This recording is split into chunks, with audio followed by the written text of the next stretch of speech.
warahmatullahi wabarakatuh.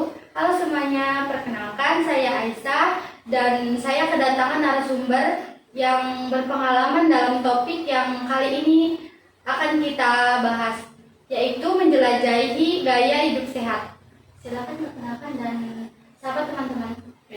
Halo semuanya, saya Devita Amelia Putri. Halo semuanya, saya Anita Sahara. Gimana kabarnya hari ini? Alhamdulillah sehat. Sudah pada makan belum nih?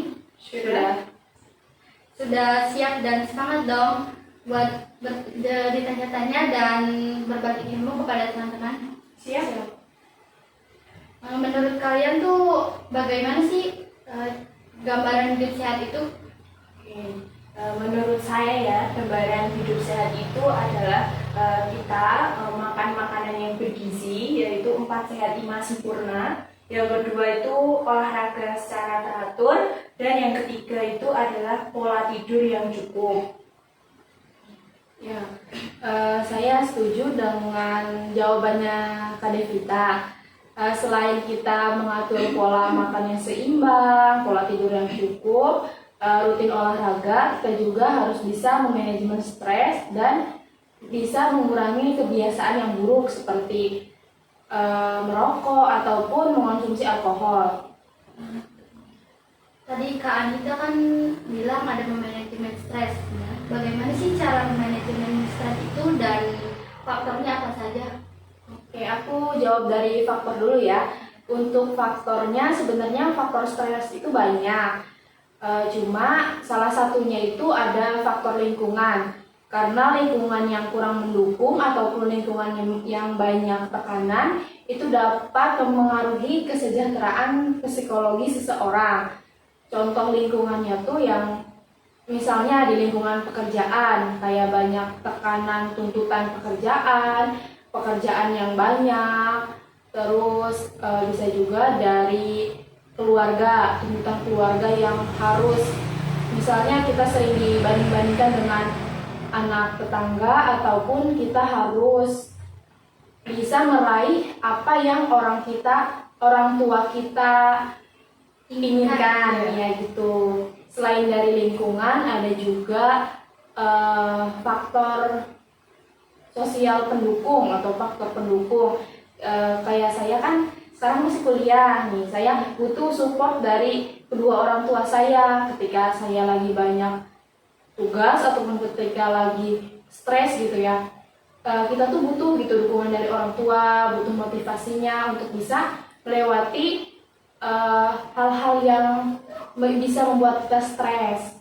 Nah, yang terakhir status sosial ekonomi. Ya, tidak dapat dipungkiri sebenarnya uang itu bukan segalanya, tapi segalanya butuh uang, ya kan? Nah, dengan uang juga kita bisa memanajemen stres kita. Kita bisa pergi shopping, pergi jalan-jalan, makan makanan yang enak, terus bisa refreshing ke tempat-tempat yang kita mau gitu. Nah, selain dengan pergi-pergian gitu, memanajemen stres juga bisa dengan mengisi waktu luang kita dengan hal yang kita sukai, entah itu olahraga gitu ya. Kalau saya sih seringnya olahraga, bersepeda gitu, karena bersepeda kan menurut saya itu olahraga sambil refreshing, bisa keliling-keliling di halaman rumah gitu. Iya, mungkin itu dari saya. Baik, awal mula kalian menerapkan gaya hidup sehat itu bagaimana sih?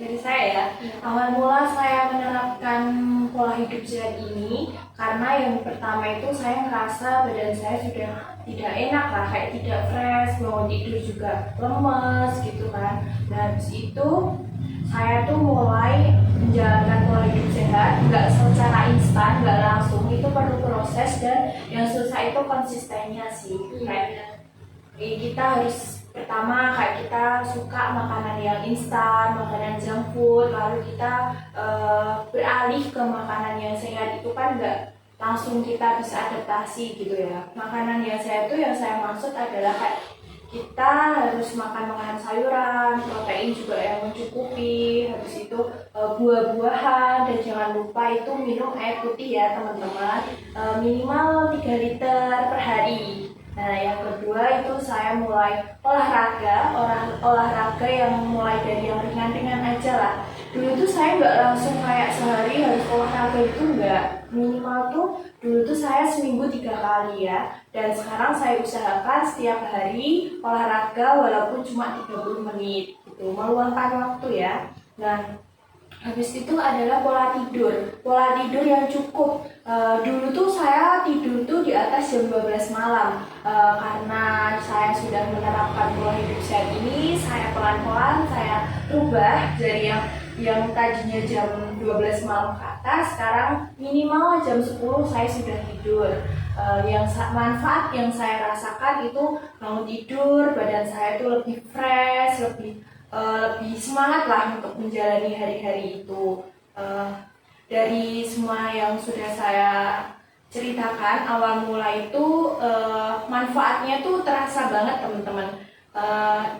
Badan lebih fresh, terus kita juga memperoleh badan atau postur badan itu bonusnya ya namanya cewek kan ya.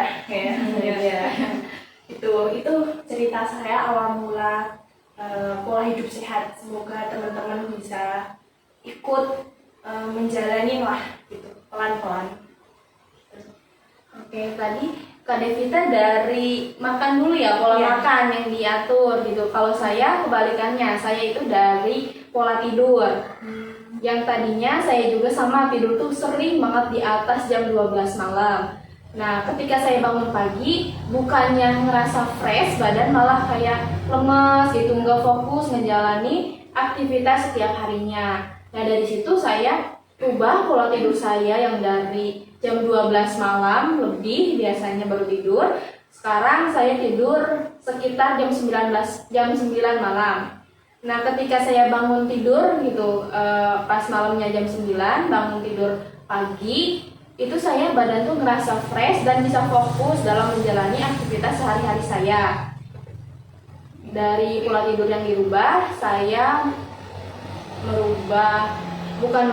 melakukan ya, lebih ke melakukan olahraga teratur. Saya sih seringnya olahraganya bersepeda gitu. Ya, saya juga belum teratur sih, cuma meluangin waktu gitu ya, karena kan olahraga itu penting. Terus yang terakhir, ini yang menurut saya paling sulit, karena melakukan pola makan yang seimbang gitu, apalagi sekarang kan lagi lebih ke makanan yang sering banyak dijual sekarang itu seblak kan. Saya tuh sebenarnya suka banget makan seblak. Nah, mengurangi itu tuh sulit gitu menurut saya. Paling dikurangi lah gitu konsumsi yang lemak-lemak, junk food gitu. Dari situ saya merasa banyak perubahan yang terjadi di hidup saya. Baik, podcastnya sudah selesai. Kak Anita, Kak Devita, saya jadi terinspirasi dan termotivasi untuk bisa melakukan gaya hidup sehat. Dan terima kasih buat Kak Anita dan Kak Devita sudah meluangkan waktunya dan berbagi ilmu kepada teman-teman. Baik, sama-sama ya. Saya dan Kak Anita juga senang bisa berbagi cerita, berbagi pengalaman. Semoga apa yang sudah saya lakukan sama Kak Anita, teman-teman bisa menjadi motivasi, bisa mencontoh untuk melakukan pola hidup yang sehat. Ya, karena pola hidup sehat itu kalian sendiri yang bisa mendapatkannya. Nanti tubuh kalian bisa lebih sehat lagi gitu, bahkan bisa mendapatkan postur tubuh yang kalian inginkan. Baik, podcast kali ini saya tutup. Assalamualaikum warahmatullahi wabarakatuh.